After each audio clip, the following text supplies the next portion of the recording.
Je veux pas déménager ma maison. Ma maison, elle est ici, elle reste là. C'est un...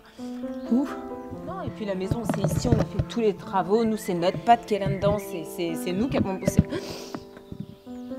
Il y a pile une semaine, c'était un dimanche matin comme les autres pour Mélanie et Christopher, jusqu'à ce qu'un événement inattendu bouleverse leur vie.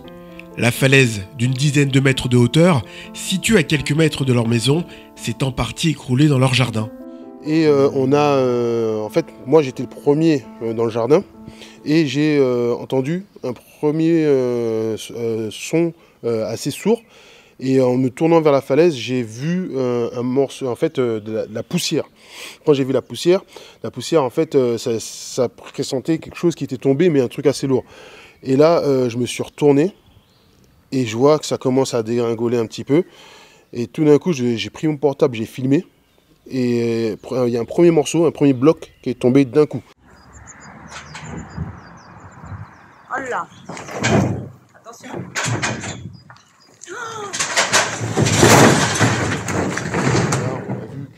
On a entendu des bruits de chute de pierre à l'intérieur de la cave qu'on avait au niveau de la falaise.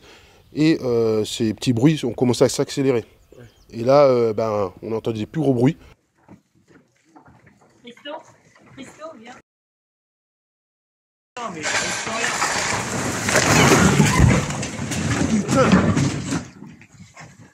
Putain. Ben voilà.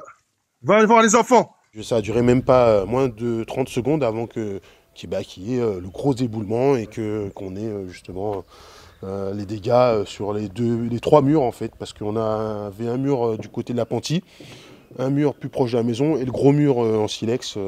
Donc voilà. Lorsque vous avez acheté la maison il y a 1 an et demi, est-ce que vous doutiez, est-ce que vous avez parlé au niveau de l'agence immobilière d'une possibilité de... Non, le terrain au-dessus est à nous. La falaise est à nous. C'est un terrain à bâtir. C'est ce qui est marqué sur notre cadastre. Tous les voisins, on parle avec tout le monde. Ça fait plus de 20 ans pour certains, ils sont de la commune. La falaise n'avait jamais bougé. Jamais. Et vous aviez des projets pour Bien sûr. On avait les lagueurs, un paysagiste qui devait venir nous faire des escaliers parce qu'à ce jour, moi je grimpe par l'échelle.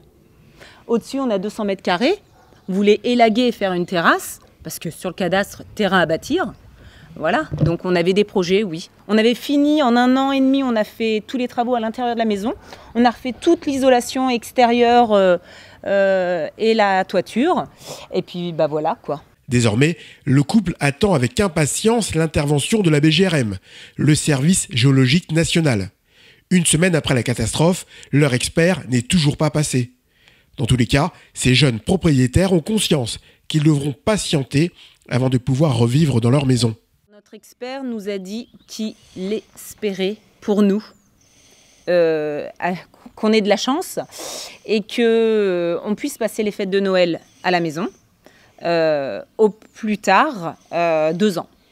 Pour l'heure, Mélanie et Christopher dorment à 3 dans une chambre, avec leur fille âgée de 5 ans, chez les parents de Mélanie.